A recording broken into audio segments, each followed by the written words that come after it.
नमस्कार दोस्तों, उम्मीद करता हूँ आप सभी बिल्कुल ठीक होंगे। क्लास लेने के लिए आप सभी बिल्कुल तैयार होंगे। जितने ऐसे छात्र क्लास के अंदर आ चुके हैं, आप सभी का हार्दिक स्वागत। फटाफट से मुझे बता दीजिए कौन कौन छात्र क्लास में आ चुका है। स्वास्थ्य आपका कैसा है और किस प्रकार से आपका पूरा ये दिन रहा, फटाफट से बता दीजिए, जिससे कि मैं जान पाऊं कि आप कोई आम छात्र नहीं है। और जिस क्लास में अभी आपने प्रवेश लिया है, ये क्लास कोई आम क्लास नहीं है। पूछता है भारत में, मैं जीत राणा स्वागत करता हूं आप सभी का। इस क्लास को खास बनाती हैं दो चीजें। एक तो मैं, क्योंकि मैं तो हूं ही, ठीक है। और दूसरा खास बनाती है मॉडर्न हिस्ट्री। ये अपने आप में एक ऐसा टॉपिक होता है जो आपको बहुत कुछ सिखाता है। ये बताता है कि भारत भारत कैसे बना। ठीक है, चलिए उस सभी के बारे में चर्चा करते हुए मैं आपके साथ हूं ही, तो चलिए आगे बढ़ाते हैं इन बातों को। क्लास में देखना चाहूंगा संजना कुमारी, विकेश, अंकित, त्यागी, गुरप्रीत, वहाब और प्रखर, रितु, प्रतिमा, निधि, लक्ष्मी, अनुराग, विक्की, दीक्षांत, दीक्षा, पिंटू, पिट्टू, अनुराग, खुशी और त्यागी, त्यागी, विवेक ठाकुर। बहुत सारे बच्चे, मतलब अब तो माहौल हो गया। मेरा अभिवादन स्वीकार कीजिए बेटा, तेरा अभिवादन पहुंच गया नीचू। ठीक है, चल बहुत बेहतर तरीके से आप सभी का स्वागत है। चलिए आगे बढ़ते हैं। हर हर महादेव। चलिए स्टार्ट करते हैं। देखो बच्चे, यह आपका ओवरऑल सिलेबस होता है जिसके बारे में हमें इस पूरे अंटायर कोर्स में डिस्कशन करना था। और आज की क्लास में जो डिस्कशन है वो गांधीवादी युग पर चल रहा है। आज की क्लास में जो डिस्कशन है वो गांधीवादी युग पर चल रहा है। गांधीवादी युग को बड़े प्यार से समझ रहे थे कि किस प्रकार से गांधीवादी युग रहा। अब गांधीवादी युग में गांधी जी की तो बात होनी ही पड़ेगी ना, करनी ही पड़ेगी। बहुत बढ़िया। अच्छा, ये अंतिम पड़ाव है। गांधीवादी युग के खत्म होने के तुरंत बाद सिर्फ भारतीय राष्ट्रीय आंदोलन रह जाएगा और उसके बाद खेल खत्म, पैसा हजम, अपने अपने घर में जाओगे फिर तुम। ठीक है, खैर अब अगर मैं बात करूं गांधी जी के बारे में, काफी सारी बातें हो चुकी। गांधी जी का ये आंदोलन हमने खत्म करा दिया था। ठीक है, गांधी जी का जो सत्याग्रह था, ये हमने नील की खेती वाला जो आंदोलन था, ये खत्म कर दिया था, है ना। अब गांधी जी का आगे लिखेंगे आप, अहमदाबाद मिल हड़ताल। नेक्स्ट हेडिंग आप डालेंगे अहमदाबाद मिल हड़ताल। चलिए, ये तो हो चुका है भाई यार, ये हो चुका है। हेडिंग डालिए आप नेक्स्ट। नेक्स्ट धमाकेदार हेडिंग आपको डालनी होगी। और हेडिंग दरअसल क्या है, हेडिंग दरअसल क्या है वो समझिए बड़े प्यार से। हेडिंग है मेरे बच्चे, अहमदाबाद मिल हड़ताल 1918। अहमदाबाद मिल हड़ताल, मिल हड़ताल 1918।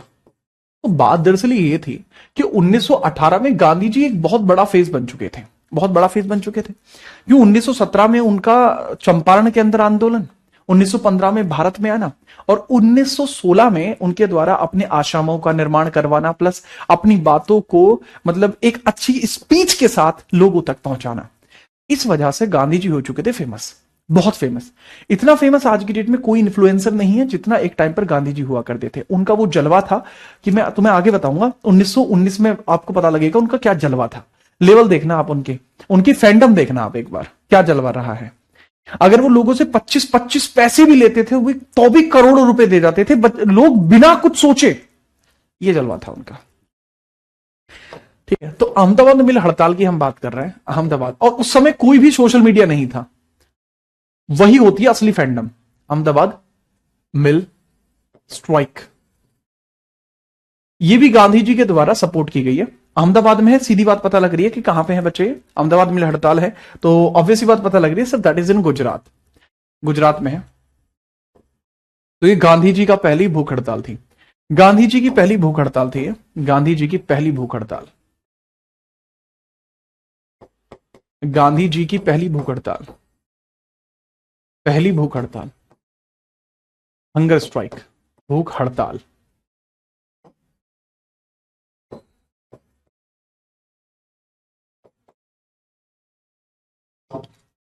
मजे की बात यह है कि सीजीएल मेंस में आया था यहां पर। ठीक है, चलिए ये कहां आया था, सीजीएल मेंस के अंदर आपको ये देखने को मिला था। सीजीएल मेंस 2024 में आपको इसका सवाल देखने को मिला।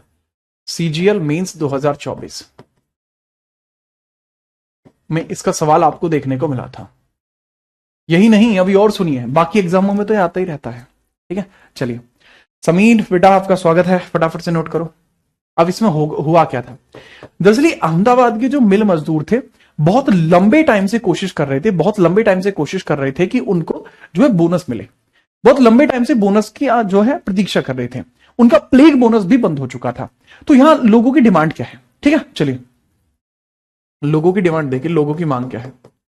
लोगों की मांग क्या है, मांग, डिमांड क्या है पीपल्स की, डिमांड ऑफ पीपल्स, पीपल्स या पीपल्स की डिमांड की बात करते हैं कि लोग यहां मांग क्या कर रहे हैं। तो लोगों की मांग है प्लेग बोनस, एक प्लेग बोनस था वो उनको दिया जाए, प्लेग बोनस दिया जाए, और प्लेग बोनस के साथ साथ 50% सैलरी इंक्रीमेंट होना चाहिए, सैलरी इंक्रीमेंट, इंक्रीमेंट होना चाहिए। तो दोनों ही चीजों की डिमांड कर रहे थे, प्लेग बोनस भी मांग रहे थे और साथ में 50% का सैलरी इंक्रीमेंट भी मांग रहे थे। ठीक है, तो प्लेग भी चाहिए, प्लेग बोनस भी चाहिए और 50% का सैलरी इंक्रीमेंट भी चाहिए। तो ये दो चीजों की डिमांड वो यहां पे कर रहे थे। प्लेग क्या होता है, प्लेग एक बीमारी फैल गई थी। अरे पीएलईजी नहीं, पीएलएजी, प्लेग, चूहों से होने वाली बीमारी प्लेग, PLAGUE, प्लेग। ठीक है, प्लेग एक डिजीज होती है। तो प्लेग बोनस चाहिए था, बीमारी हो गई थी वहां लोगों को, तो उसके लिए ना बोनस मिलना था। तो कंपनी ने प्लेग बोनस नहीं दिया। ठीक है, तो याद रखना। और दूसरा 50% का सैलरी जो इंक्रीमेंट है उसके बारे में भी बात कर देखी, तो हम भाई इसमें ना सैलरी इंक्रीमेंट कर देंगे। ठीक है, याद रखनी।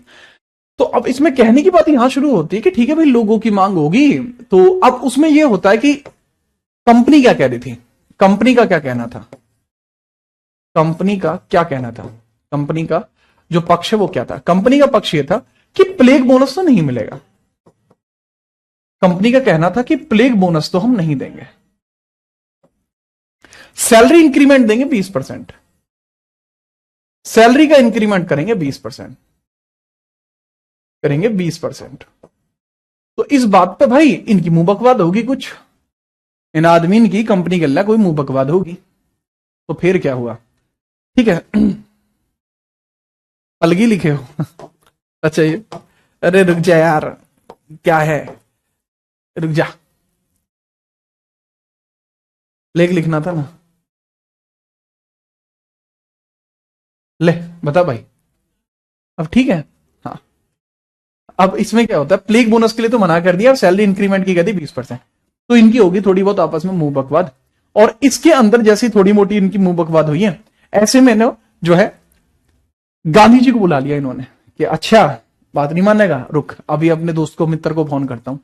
तो जैसे बंदों को बुला लेते हैं ना लड़ाई होने पे, ऐसे इन्होंने गांधी जी को बुला लिया कि हेलो, हाँ गांधी जी की तो आप, यार मैं तो यहीं घूमन लाग रहा था, अपने साबरमती में था।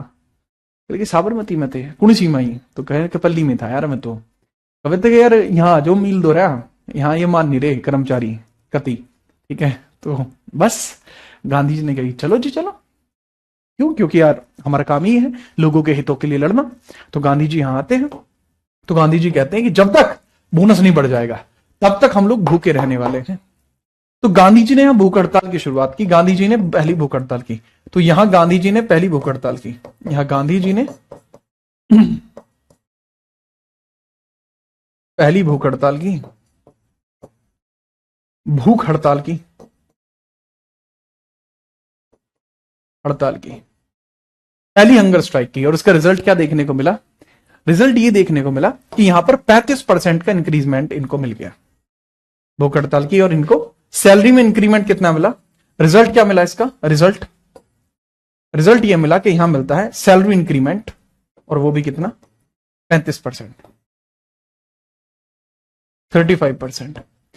अब 35 सर हमें तो याद नहीं रहेगा, याद कैसे रखें, हम तो भूल जाएंगे। ठीक है, तो मैटर क्या है बेटा, 50 + 70, 50 + 20 70, 70 का आ गया 35, इन दोनों का मीन निकाल दिया, करेक्ट आंसर ये आ गया। तो सैलरी का जो इंक्रीमेंट था ना, तो वो 35% हुआ था, वो आपको यहां देखने को मिल जाएगा। ठीक है, चलिए, ठीक है, चलो फटाफट नोट करिए, फिर हम आगे बढ़ते हैं।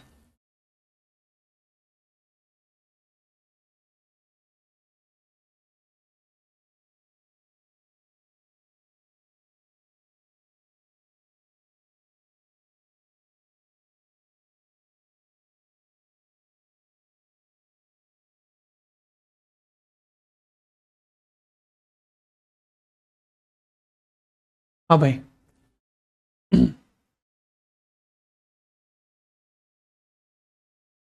ठीक है, चलो चलो, thank you Pallavi, thank you.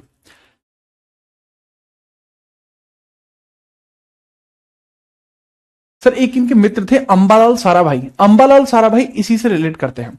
एक व्यक्ति का नाम देखने को मिलता है अंबालाल साराभाई, वो इसी से रिलेट करते हैं, अंबालाल साराभाई।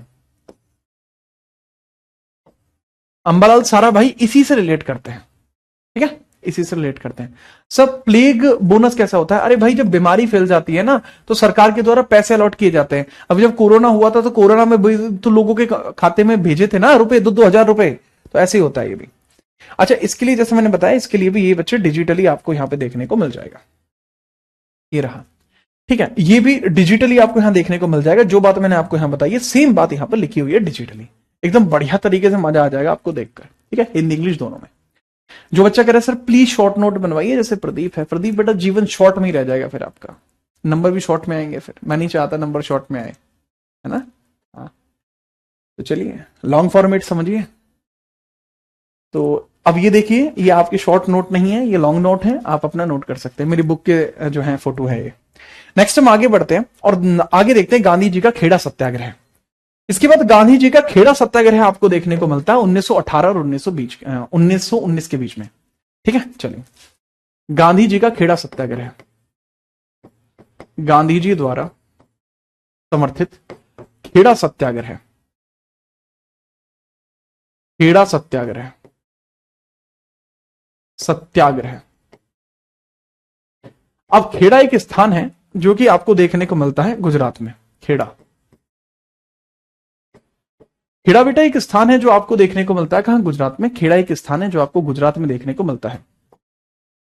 खेड़ा एक ऐसा स्थान है जो आपको गुजरात में देखने को मिलता है, गुजरात में आपको देखने को मिल जाएगा, गुजरात में आपको देखने को मिल जाएगा, ठीक है, गुजरात। ठीक है सर जी, समझ गए सर, गुजरात में देखने को मिल जाएगा। ओके सर, समझ में आ गई बात, ठीक है, ओके। अब जैसा मैंने बताया कि खेड़ा जैसे आपको यहां गुजरात में देखने को मिलता है, तो यहां पर किसान जो है ना, किसान, उनकी फसल तबाह हो गई। किसानों की जो फसल है सूखे के कारण तबाह हो गई, या एक फेमाइन पड़ता है, फेमाइन की वजह से फसल खराब हो गई। किसानों की फसलें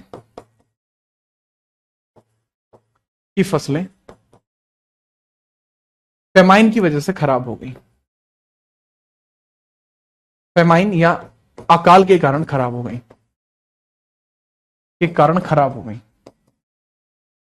खराब हो गई, ठीक है। तो अब किसान डिमांड कर रहे हैं कि हमें फिर मुआवजा मिलना चाहिए, ठीक है, तो मुआवजा हमें मिलना चाहिए। तो farmers were demanding for compensation, farmers demanding compensation, demanding compensation.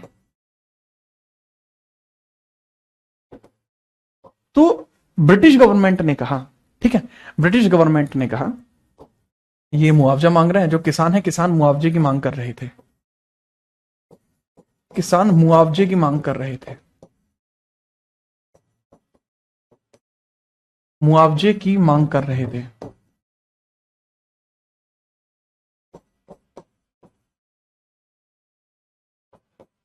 किसान मुआवजे की मांग कर रहे थे, तो किसानों को सिंपल था कि उनको मुआवजा चाहिए भाई, किसान मांग कर रहे थे मुआवजे की।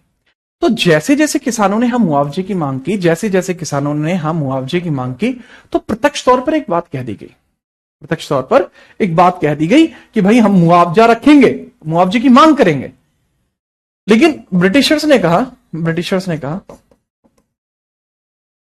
कि कोई भी ऐसा किसान नहीं, ब्रिटिशर्स ने कहा कि 25% या इससे अधिक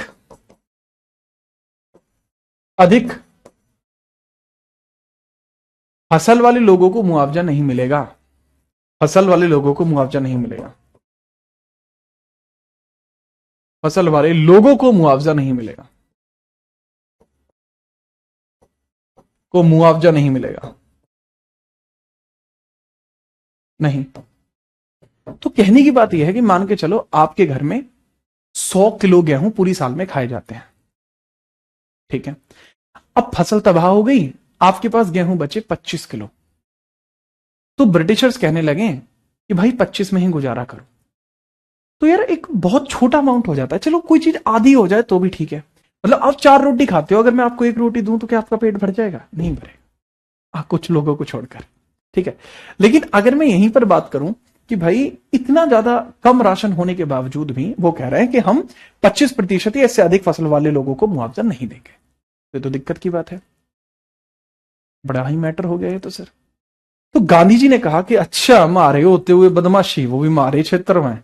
क्यों? क्योंकि ये आपको जो एरिया देखने को मिलता है गुजरात में, गांधी जी भी गुजरात में, तो गांधी जी इस मुआवजे के अंदर आ जाते हैं, गांधी जी खुद इसमें मैटर में आ जाते हैं।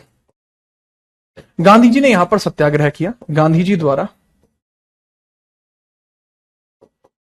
यहां सत्याग्रह किया गया था, यहां सत्याग्रह किया गया, सत्याग्रह किया गया। और जैसे ही गांधी जी ने यहां सत्याग्रह किया, मैटर हो गया एकदम सेटम सेट। ये बात है 1918 और 1919 के बीच की, 18 और 1900 बीच की। और इसमें भी एक साल अगर याद रखना है सर, एक ही साल याद रखना चाहते हैं, 1918, ठीक है, याद रखिएगा। क्लियर है मैटर? जी हाँ। तो जिस तरीके से मैंने आपको यहां पर ये बात बताई, गांधी जी स्टार्टेड सत्याग्रह, स्टार्टेड सत्याग्रह,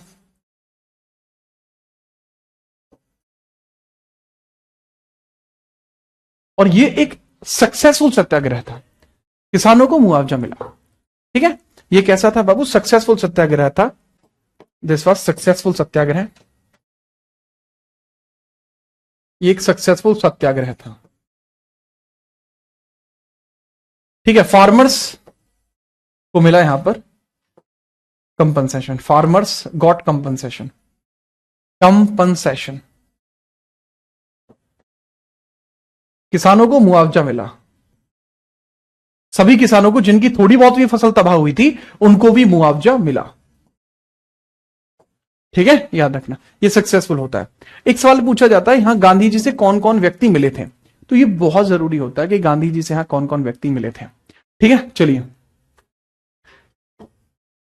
यहां जो व्यक्ति आपको देखने को मिलते हैं, सबसे पहले आपको देखने को मिलते हैं सरदार पटेल जी, यही भेंट हुई इनसे, सरदार पटेल, इंदुलाल मणिक, सरदार पटेल से भेंट यही हुई थी, मीट, यही इनकी मुलाकात होती है सरदार पटेल से और इंदुलाल मणिक से, इंदुलाल मणिक से भी यहीं पर इनकी मुलाकात हुई, ठीक है। तो इनसे मीटिंग इनकी यहां पर हुई थी, नोट करिए।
ठीक है, जी हाँ। इंदुलाल, अब इंदुलाल याग्निक है बेटा, ये मणिक नहीं है, याग्निक, मैंने ध्यान नहीं दिया, मैंने मणिक लिख दिया, दैट इज याग्निक, सरनेम का थोड़ा सा चेंज है, चेंज कर दीजिए, इंदुलाल याग्निक है ये, याग्निक, इंदुलाल याग्निक, याग्निक आपको देखने को मिल जाएंगे, ठीक है। चलिए, अच्छा, बहुत बढ़िया काफी बेहतरीन। इसके अलावा आपको यहां देखने को मिलते हैं शंकरलाल बांकेर, शंकरलाल बांकेर, मोहनलाल पांडे, शंकरलाल बांकेर, मोहनलाल पांडे, शंकरलाल, शंकरलाल, शंकरलाल बांकेर, मोहनलाल पांडे, मोहनलाल पांडे। तो ये थोड़े इंपॉर्टेंट से नाम आपको देखने को मिलते हैं। ठीक है, शंकरलाल बांकेर और मोहनलाल पांडे। पांडे, मोहनलाल पांडे, ये भी आपको यहां देखने को मिल जाएंगे। ठीक है बच्चे, तो बहुत इंपॉर्टेंट इंपॉर्टेंट से नाम मैंने आपको यहां पर बताए। तो कृपया इनके बारे में पूरी जानकारी रखें और कोई भी दिक्कत ना होने दें किसी भी प्रकार की। ठीक है, एक बार नीचे करना कमेंट, नीचे और नीचे। नीचे, नीचे।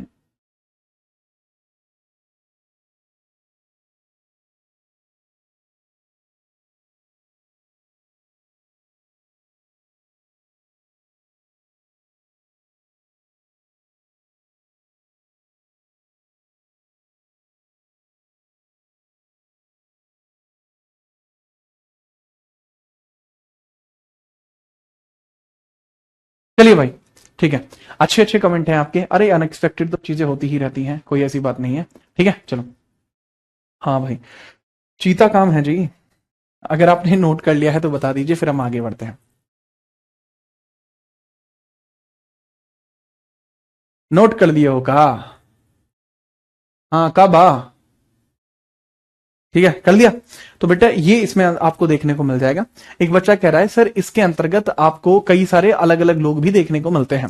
बेटा ये इंपॉर्टेंट लोग हैं देखने के लिए, तो इसमें नरहरि पारेख भी देखने को मिलते हैं, पर इंपॉर्टेंट नहीं है। ठीक है, इंपॉर्टेंट है शंकरलाल बांकेर, मोहनलाल पांडे, इंदुलाल याग्निक, सरदार पटेल। सरदार पटेल पेशे से लॉयर है, वैसे तो ये लॉयर है ना, पेशे से लॉयर है, वैसे तो ये वकील है, लॉयर। तो पेशे से लॉयर आपको देखने को मिल जाते हैं, तो काफी अच्छा और मजबूत काम इनका भी आपको देखने को मिल जाएगा। ठीक है, चलो नेक्स्ट आगे बढ़ते हैं। इनके बारे में भी आपको पूरी जानकारी यहां देखने को मिल जाएगी। This is also the thing जो आपको यहां देखने को मिल जाएगा। तो ये बच्चे ये पूरा इसके अंदर मैटर आपको देखने को मिलता है, पूरा मटेरियल। ठीक है, इसके अंदर समझ सकते हैं आप पूरा कि किस तरीके से मैंने यहां पर बताया था। 1918 में सूखे के कारण गुजरात के खेड़े जिले में फसलें खराब हो गई थी, 1/4 से कम तो वो छूट के हकदार नहीं थे। ठीक है, बाकी थे। इसमें अधिकारियों ने देने से मना कर दिया था कि हम कोई भी किसी प्रकार का कोई भी मैटर आपको नहीं देने वाले हैं। अच्छा, पहला असहयोग आंदोलन भी था, इसके बारे में थोड़ा सा याद रख लेना। ये मैंने नहीं लिखा है शायद, लेकिन इसको लिखना, ये पहला असहयोग आंदोलन भी था। That was first non cooperation movement. ये सवाल पूछा गया है, पहला असहयोग आंदोलन, पहला असहयोग आंदोलन। ठीक है, ये बोर्ड हैंग हो रहा है थोड़ा सा, कोई नहीं, इसको सही कराएंगे बोर्ड को, लेकिन इसके संदर्भ में आप थोड़ा सा ये चीज आपको याद रखनी होगी। ठीक है, चलो। ठीक है, पहला असहयोग आंदोलन। ठीक है, चलिए। मेजरली बहुत जगह ये कहा जाता है, बहुत जगह ये कहा जाता है कि खेड़ा आंदोलन भारत का पहला किसानों का आंदोलन था, जो सच स्टेटमेंट है। अच्छा, ये सब कुछ चल रहा था इंडिया में, बहुत बढ़िया चल रहा था, तभी एक मैटर खराब हो जाता है। जो प्रथम विश्व युद्ध चल रहा था, वो विश्व युद्ध का समापन हो जाता है, और विश्व युद्ध के समापन के बाद भारत के अंदर एक नया कानून आ जाता है। उसके बारे में थोड़ी मैं चर्चा करना चाहूंगा। इसके बाद क्या होता है, भारत के अंदर पहला विश्व युद्ध समाप्त होता है, और विश्व युद्ध के बाद भारत के अंदर एक नया कानून जो है पेश किया जाता है। ठीक है, चलिए। ओके, चलो। हाँ जी, हेडिंग डाल लीजिए, बहुत तगड़े तरीके से हेडिंग डालिए और समझिए। अब क्या होता है बच्चे भारत के अंतर्गत। ठीक है, चलिए।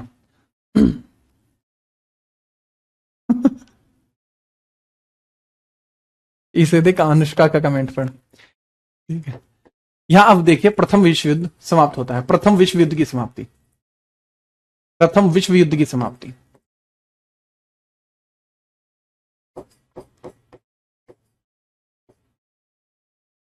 पहले विश्व युद्ध की समाप्ति होते हैं, that is closure of First World War, closure of First World War, closure of First World War. Closure of First World War, पहले विश्व युद्ध की हो जाती है समाप्ति। समाप्ति की बात यहां पर चल रही थी, पहला जो वर्ल्ड वॉर है वो समाप्त चल रहा था। ठीक है, चलिए। हाँ, मुझे देख के हैंग हो रहा है बोर्ड, मुझे पता है। यहाँ पे आप देखिए, ये जो प्रथम विश्व युद्ध है ये 1914 से लेके 1918 के बीच में चला था। अब इस युद्ध के अंतर्गत जो देखो, अब मैं बता दूं, मैं तो वर्ल्ड हिस्ट्री पढ़ाता हूं लेकिन आपके सिलेबस में वर्ल्ड हिस्ट्री नहीं होती, तो आपको वो नहीं पढ़नी है। The point. तो अब इसमें आप ये समझिए, जो प्रथम विश्व युद्ध की समाप्ति होती है तो इसमें जो जीता हुआ पक्ष है ब्रिटेन, ठीक है, या फिर आप इसका निष्कर्ष समझ लीजिए, इसका कॉन्क्लूजन क्या होता है, कॉन्क्लूजन या निष्कर्ष क्या निकलता है, कॉन्क्लूजन या निष्कर्ष समझिए। कॉन्क्लूजन निष्कर्ष निकलता है सर लीग ऑफ नेशन नाम की एक संस्था, निष्कर्ष निकलता है लीग ऑफ नेशन नाम की एक संस्था, लीग ऑफ नेशन नाम की एक संस्था, नेशन नामक संस्था निकलती है, लीग ऑफ नेशन नामक संस्था, ये संस्था निकलती है। पूछा जाता है कि इस संस्था का एक नाम और भी है, जी हां एक और नाम है, इसको बोलते हैं चिल्ड्रन ऑफ वॉर, ये भी इसी का नाम है, children of war. League of nation भी इसी का नाम है। सर हमारे सिलेबस में तो कभी इसको नहीं पढ़ाया गया, रीजन क्या होता है कि आपको जब पढ़ाया जाता है तो इस चीज को छेक देते हैं टीचर्स। क्यों छेक देते हैं? कहते हैं कि ये पढ़ाने की जरूरत नहीं है, या कई बार इसके बारे में पर्याप्त जानकारी उनके पास नहीं उपलब्ध होती, जिस कारण से छोड़ दिया जाता है। लेकिन जैसा मैंने बताया कि ये इंटरनेशनल हिस्ट्री का हिस्सा है, बट मैं इसको पढ़ा देता हूं।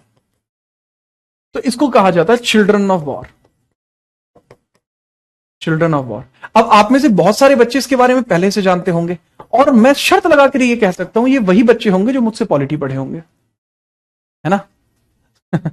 तो लीग ऑफ नेशन जो संस्था बनी थी, इसके जो संस्थापक थे, निर्णायक थे, जिन्होंने इसको बनाया, वो थे दो व्यक्ति, एक ब्रिटेन का चीफ और एक अमेरिका का चीफ। तो वो दो व्यक्ति आपको यहां देखने को मिल जाएंगे। रूजवेल्ट आपको देखने को मिलते हैं, अमेरिकन रूजवेल्ट, बहुत जरूरी आदमी है, ठीक है, तो उनके द्वारा इसको बनाया गया था। तो इसके जो निर्माता संस्था थी या निर्माता राष्ट्र थे, निर्माता राष्ट्र जो थे इसके, वो दो थे। कौन कौन? यूके प्लस यूएसए, ये इसके निर्माता राष्ट्र हैं, यानी फाउंडिंग मेंबर्स आपको देखने को मिल जाएंगे, फाउंडिंग मेंबर्स आपको देखने को मिल जाएंगे। अब मैटर दरअसल ये था कि इनके ऊपर बहुत ज्यादा प्रेशर था कि लीग ऑफ नेशन अच्छे से परफॉर्म करे। क्या था लीग ऑफ नेशन का काम? लीग ऑफ नेशन का काम था अंतरराष्ट्रीय स्तर पर शांति बनाए रखना। इसका काम था अंतरराष्ट्रीय स्तर पर शांति, इंटरनेशनल पीस, अंतरराष्ट्रीय स्तर पर शांति, यह था इसका काम, इंटरनेशनल पीस कायम रखना, इंटरनेशनल पीस कायम रखना। अब एक बात बताओ बच्चे, इंडिया जैसा देश जहां के लोग डिमांड कर रहे हैं, ठीक है, जहां के लोग डिमांड कर रहे हैं, क्या डिमांड कर रहे हैं? कि हमें आजादी दो, हमें आजादी दो, क्या वहां पर शांति बन सकती है? नहीं बन सकती, क्योंकि उन लोगों की अपनी एक मांग है और उस मांग को पूरा नहीं किया जा रहा है। तो उसी चीज को ध्यान में रखते हुए ब्रिटेन पे प्रेशर क्रिएट हो जाता है। और ब्रिटेन पे प्रेशर किस चीज का क्रिएट होता है? ठीक है, चलिए, तो ब्रिटेन ब्रिटेन पे जो बेटा प्रीत मान जाएगा ना मानेगा तो ये मुझे बता, ठीक है, यहां ध्यान दे ले। ब्रिटेन पे जो प्रेशर क्रिएट होता है वो किस चीज का होता है? भारत के अंदर शांति स्थापित करने का। तो इसके लिए ब्रिटेन भारत में एक अधिनियम लेकर आती है जिसको बोलते हैं 1919 का भारत शासन अधिनियम, ठीक है।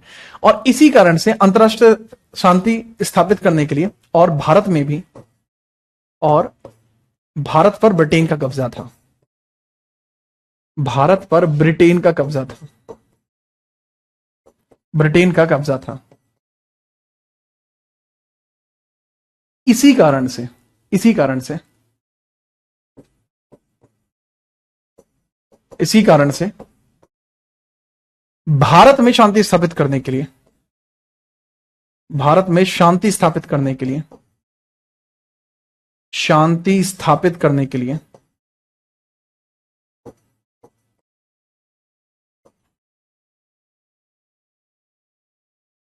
इसी कारण से भारत में शांति स्थापित करने के लिए एक बड़ा ही इंपॉर्टेंट काम हो जाता है। और वो बड़ा ही इंपॉर्टेंट काम क्या है?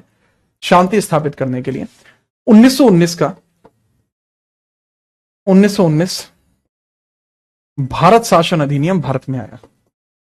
1919 भारत शासन अधिनियम भारत आया, भारत आया।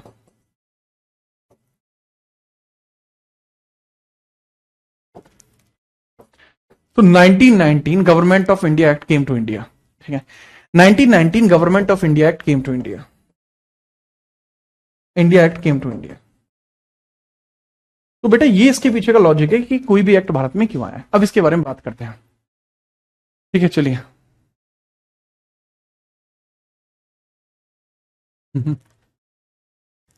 चलिए जी,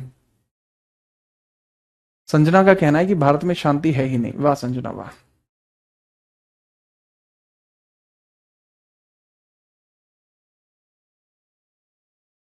ठीक है, चलो अब हम बात करते हैं इस अधिनियम में क्या लिखा हुआ था। मैंने बताया 1919 एक्ट केम टू इंडिया, ठीक है, फॉर मेंटेनिंग पीस, और maintaining peace government of India act 1919 came to India, peace शांति बनाए रखने के लिए, ठीक है। चलिए, हाँ बेटा पल्लवी वो बैच आप पढ़ सकते हैं, जो फ्री वाला बैच है पढ़ लीजिए, कोई दिक्कत नहीं है।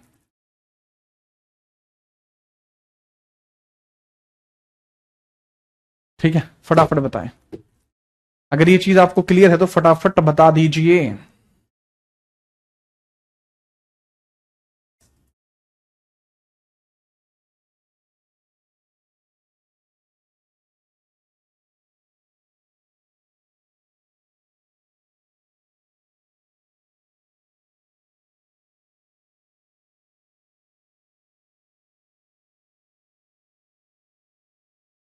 ठीक है,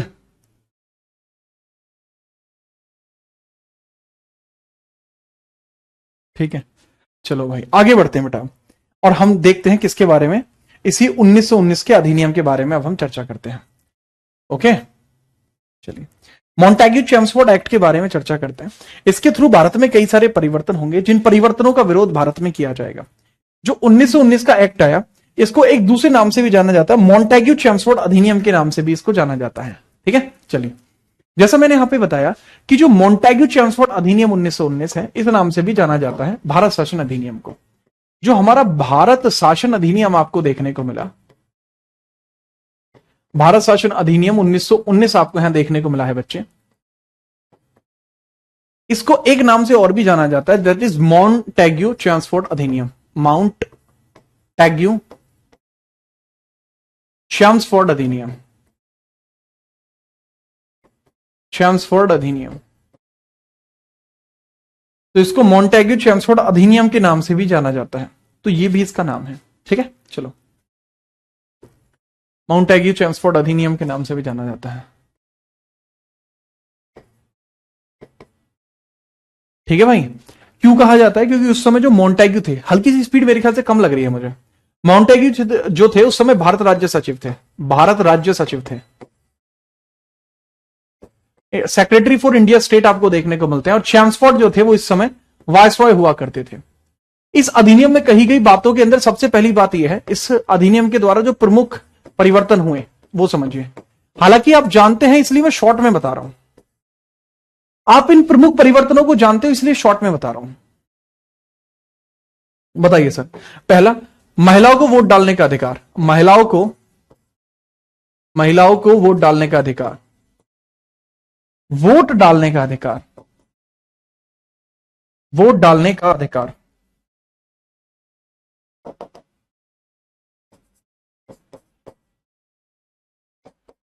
तो महिलाओं को यहां मिलता भाई वोट डालने का अधिकार कैडे तरीके से।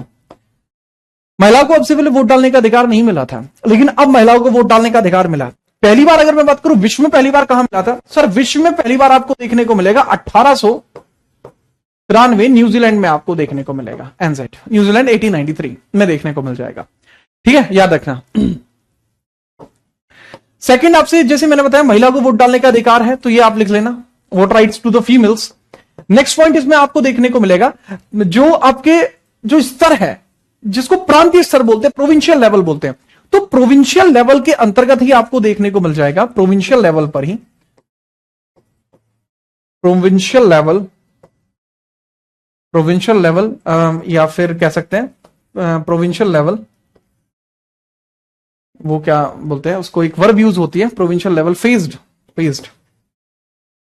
The dyarchy, provincial level phase the dyarchy, इसका मतलब होता है कि प्रांतीय स्तर पर डायरकी को स्टार्ट किया गया, प्रांतीय स्तर पर द्वैत शासन शुरू किया गया, प्रांतीय स्तर पर द्वैत शासन, प्रांतीय स्तर पर द्वैत शासन स्टार्ट किया गया। एक्सपीरियंस लिखा जाता है, फीस नहीं लिखा जाता, एक्सपीरियंस्ड लिखा जाता है, ठीक है, याद रखना। तो प्रांतीय स्तर पर द्वैत शासन शुरू किया गया, प्लस इसी के आधार पर एक समिति बनी थी, ठीक है। आप ये समझना कि इसी के आधार पर 1922 में पहली बार, इसी आधार पर 1922 में पहली बार इलाहाबाद में आईसीएस की परीक्षा, सिविल सर्विसेज की परीक्षा, इलाहाबाद में सिविल सेवा परीक्षा जो सक्सेसफुल रही, सिविल सेवा परीक्षा जो सक्सेसफुल रही, और जैसी ये परीक्षा सक्सेसफुल रहती है उसके बाद नेक्स्ट 1923 में ली कमीशन बनी, ली कमेटी बनी, और नेक्स्ट 1924 में जो ली कमेटी यहां पे फॉर्म हुई थी, the Lee committee that was formed here, the Lee committee that was formed here, इसने अपनी रिपोर्ट पेश की, और रिपोर्ट पेश करने के बाद 1926 में यहीं पर आईसीएस लोक सेवा आयोग बन गया, public service commission, PSC, public service commission, commission बन जाता है, लोक सेवा आयोग बन जाता है दिल्ली में, लोक सेवा आयोग बना, लोक सेवा आयोग बना, जिसको हम बोलते हैं पब्लिक सर्विस कमीशन। कहां बनता है sir? At the rate Delhi, Delhi के अंदर आपको ये देखने को मिला। कहां देखने को मिला? दिल्ली के अंदर आपको देखने को मिला, ठीक है। चलो, तो ये इंपॉर्टेंट सी बातें आपको यहां देखने को मिल जाएंगी, मेरे ख्याल से आपको कोई समस्या नहीं होगी। अच्छा, ये मैंने इतना शॉर्ट में कैसे लिख दिया बेटा? ये पॉलिटी में पढ़ाया जाता है, ये पूरा का पूरा portion, that is the portion of Indian polity, और पॉलिटी में आप इसको मुझसे पढ़ चुके हो, और क्योंकि आप पॉलिटी में इसको मुझसे पढ़ चुके हो तो मैं फिर इसमें आपको क्या ही बताऊं। आपने पॉलिटी पढ़ी है, वो भी मुझसे पढ़ी है, तो मैंने इसको बहुत बढ़िया तरीके से वहां एक्सप्लेन किया है, तगड़े लेवल पर किया है, ठीक है। चलो, गुड इवनिंग। इसके पश्चात क्या होता है सर? भारत के अंदर द्विसदन शासन भी शुरू किया गया, भारत के अंदर द्विसदन शासन भी शुरू किया गया, ठीक है। भारत में द्विसदन शासन भी शुरू किया गया, भारत में द्विसदन शासन भी शुरू किया गया, द्विसदन शासन भी शुरू किया गया। नहीं, भारत के अंदर स्टार्ट किया जाता बेटा डायरकी, डायरकी।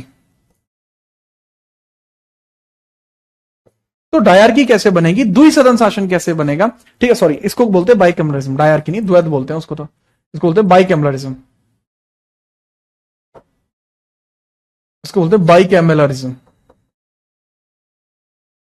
कैमलरिज्म इसको बोलते हैं, बाइकैमलरिज्म इसको बोला जाता है, बाइकैमलरिज्म, ठीक है। चलो, तो जैसा मैंने बताया कि बाइकैमलरिज्म आपको यहां देखने को मिलते हैं, ठीक है। तो जी हाँ, इसके अंदर आपको एक देखने को मिलता है विधान परिषद और एक देखने को मिलता है राज्य परिषद। एक राज्य परिषद ऊपर लिखो, विधान परिषद नीचे लिखना। एक देखने को मिलता है राज्य परिषद और एक आपको देखने को मिलता है विधान परिषद।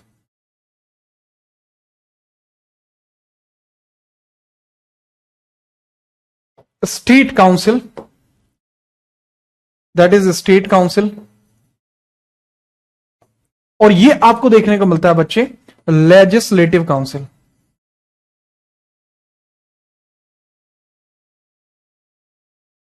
तो दो चीजें आपको हैं तगड़े तरीके से देखने को मिल गई, स्टेट काउंसिल, लेजिस्लेटिव काउंसिल, ठीक है। और इंडिया के अंदर डायरेक्ट इलेक्शन की स्टार्टिंग भी की गई, direct election started in India, ठीक है। और इंडिया के अंदर डायरेक्ट इलेक्शन, प्रत्यक्ष चुनाव की शुरुआत की गई, प्रत्यक्ष चुनाव भी प्रारंभ किए गए, प्रारंभ किए गए। Direct election started, direct election started in India, direct election started in India, started in India. लेकिन अब यहीं से शुरुआत होगी, एक बहुत बड़े विरोध की शुरुआत बेटा यहीं से हो जाएगी, एक बहुत बड़े विरोध की शुरुआत बेटा अब यहीं से हो जाएगी। एक बार नोट करिए, फिर आगे बढ़ते हैं। बेटा ये आप पॉलिटी में पढ़ लेना, मैंने पॉलिटी के अंदर बहुत अच्छे से एक्सप्लेन किया, पूरे एक दिन लिया था इसको बताने में, ठीक है, क्योंकि ये टॉपिक ही वहां का है। यहाँ सिर्फ मैं ये बताना चाहता हूं 1919 का अधिनियम भारत में आया था, ठीक है।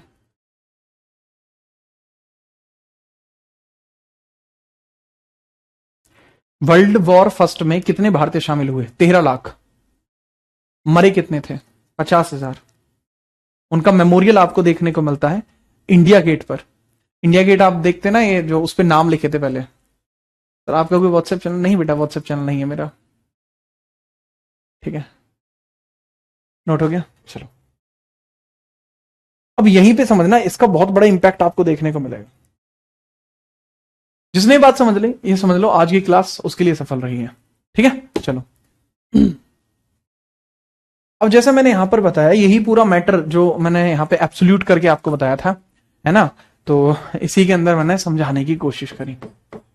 एब्सोल्यूट मैटर मैंने आपको समझाने की कोशिश करी और वो समझिए बच्चे, एब्सोल्यूट मैटर समझने की कोशिश भी कीजिए। बताइए सर।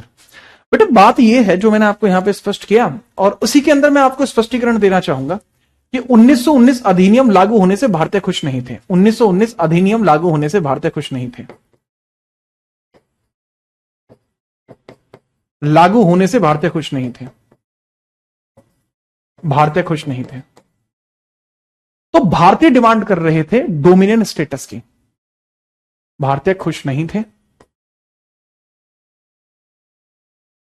नहीं थे। भारतीय डोमिनियन राज्य की मांग कर रहे थे। डोमिनियन राज्य की मांग कर रहे थे। मांग कर रहे थे।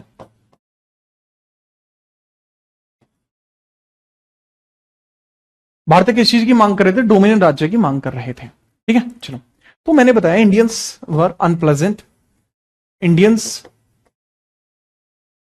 वर अनहैप्पी,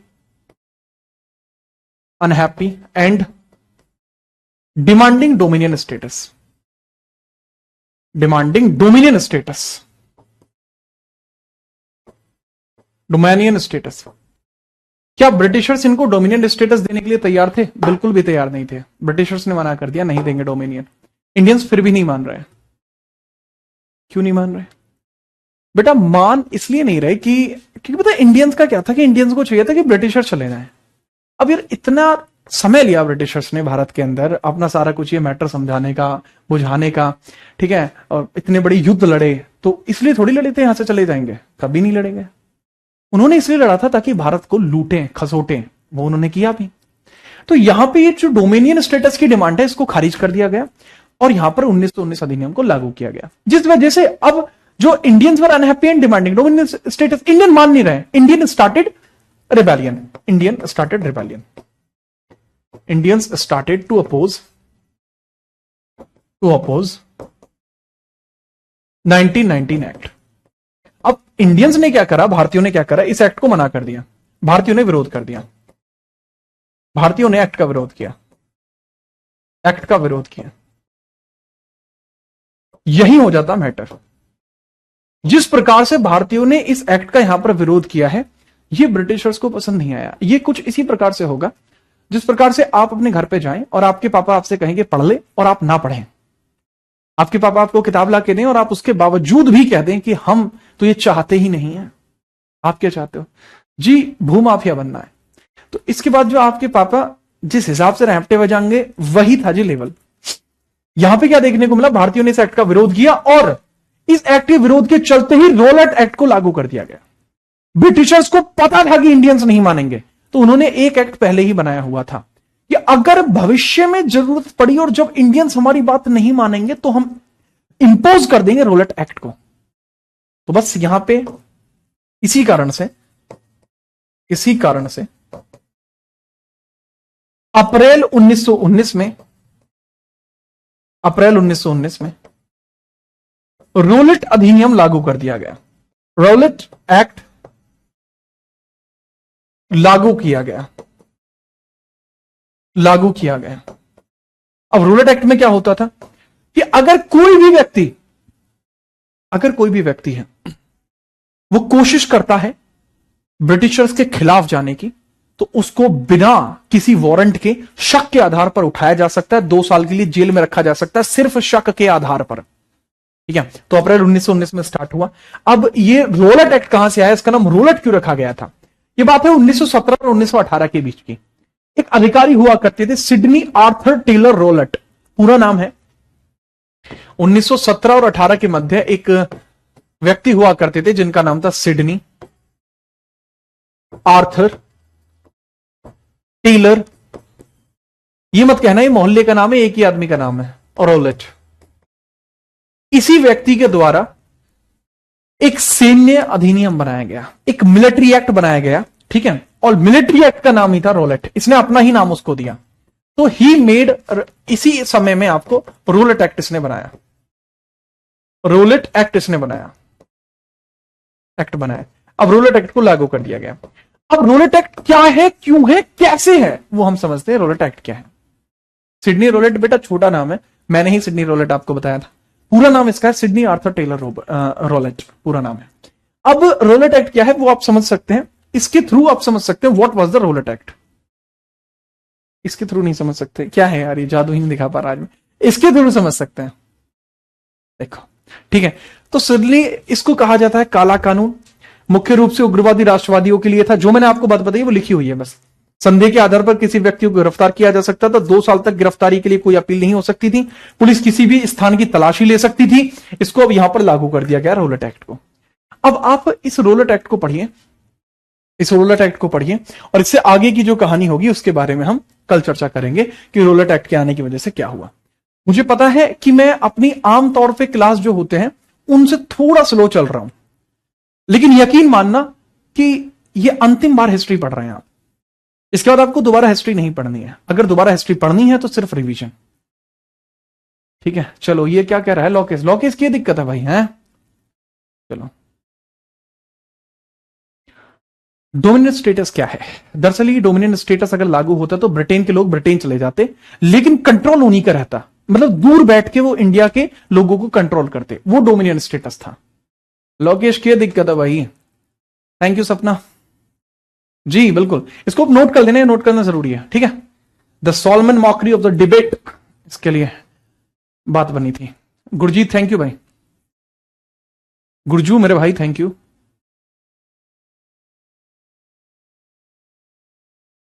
ठीक है, बहुत बढ़िया विशाल बेटा, मान जा, तुम मान जा। ठीक है, ऐप मत करे। अगर विशाल देख क्या कह रहा है, लॉक इसका। ठीक है, ये भी नोट करना है। हाँ भाई नोट करना है इसको। लोकेश कह रहा है पॉलिटी का रिवीजन कब होगा? जल्दी पॉलिटी का रिवीजन भी करा देंगे। अच्छा, एक बैच जो है आपको देखने को मिल जाएगा। ठीक है अच्छा, ऐसा है, स्लो फास्ट सब बढ़िया है। ठीक है, अब मेरी बात को समझिए, एक बैच आपको देखने को मिल जाएगा। सब्जेक्ट स्पेशल में जाके चेक कर देना अगर वो अपडेट हो गया है तो। अगर वो बैच अपडेट हो गया होगा तो वहां पे आपको देखने को मिल जाएगा एक एमसीक्यूएस बैच देखने को मिल जाएगा, जो एमसीक्यूएस लेना चाहते हैं। प्लस एक जीएस का कंप्लीट बैच भी देखने को मिल जाएगा। और अगले मंथ से, अगले ही महीने आपका स्टैटिक जीके का बैच आ रहा है, वो मेरा बैच आ रहा है स्टैटिक जीके का अगले महीने। ठीक है, तो अभी से आप उसके लिए तैयार रह सकते हैं। अगले महीने की 10 तारीख में आएगा। एक महीना पहले क्यों बता रहा हूं भाई, अपनी अलग बात है, मैं ऐसे ही बता देता हूं। ठीक है, मैं समय में आगे देख सकता हूं, और मैंने देख लिया स्टैटिक का बैच आ रहा है, अब वहां अगले महीने देखना। और वो स्टैटिक जीके किस किस के लिए होगा? पीसीएस के लिए, सीजीएल के लिए, सीजीएल मेंस के लिए, सीडीएस के लिए, और जितने भी अच्छे खासे मजबूत एग्जाम होते हैं उनके लिए। ठीक है, चलो अब कल मिलेंगे, तब तक के लिए